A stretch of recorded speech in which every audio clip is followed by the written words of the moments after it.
इस वीडियो में हम समझेंगे पोटेंशियल एनर्जी।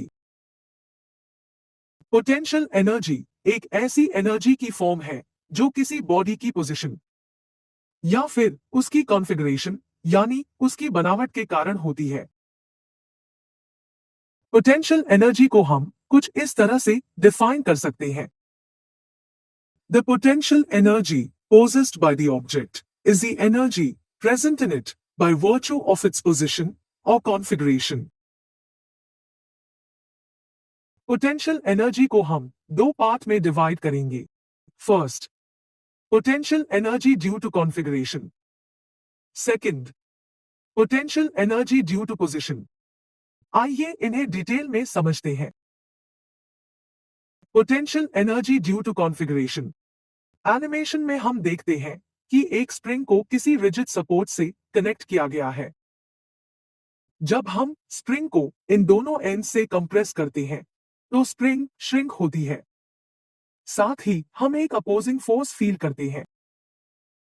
ये अपोजिंग फोर्स स्प्रिंग की कॉन्फ़िगरेशन चेंज होने के कारण क्रिएट होती है और साथ ही अपोजिंग फोर्स स्प्रिंग की ओरिजिनल कॉन्फ़िगरेशन रीगेन करने की कोशिश करती है।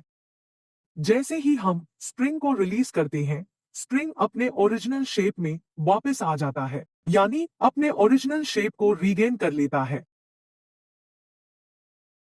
अब हम स्प्रिंग को होल्ड करेंगे और दोनों एंड्स को आउटवर्ड पुल करेंगे। इस बार स्प्रिंग बाहर की तरफ स्ट्रेच होता है और फिर से हम एक अपोजिंग फोर्स फील करते हैं जो कि स्प्रिंग को ओरिजिनल कॉन्फ़िगरेशन में लाने की कोशिश करता है।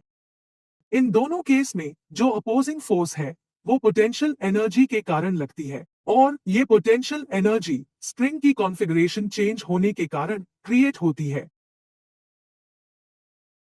आइए अब समझते हैं potential energy due to position. मान लीजिए कि एक ऑब्जेक्ट है जिसका मास m है। इस ऑब्जेक्ट को हम ग्राउंड से h हाइट तक रेज करेंगे यानी ऊपर उठाएंगे। इस ऑब्जेक्ट को रेज करने के लिए जो फोर्स लगेगा वो इस ऑब्जेक्ट के वेट के बराबर होगा। ऑब्जेक्ट वेट को हम mg मान सकते हैं। ऑब्जेक्ट की हाइट रेज करने पर ऑब्जेक्ट पे वर्क डन होता है जिससे ऑब्जेक्ट एनर्जी गेन करता है। ये एनर्जी ग्रेविटेशनल पुल के कारण क्रिएट होती है, इसीलिए हम इस एनर्जी को ग्रेविटेशनल पोटेंशियल एनर्जी कहते हैं।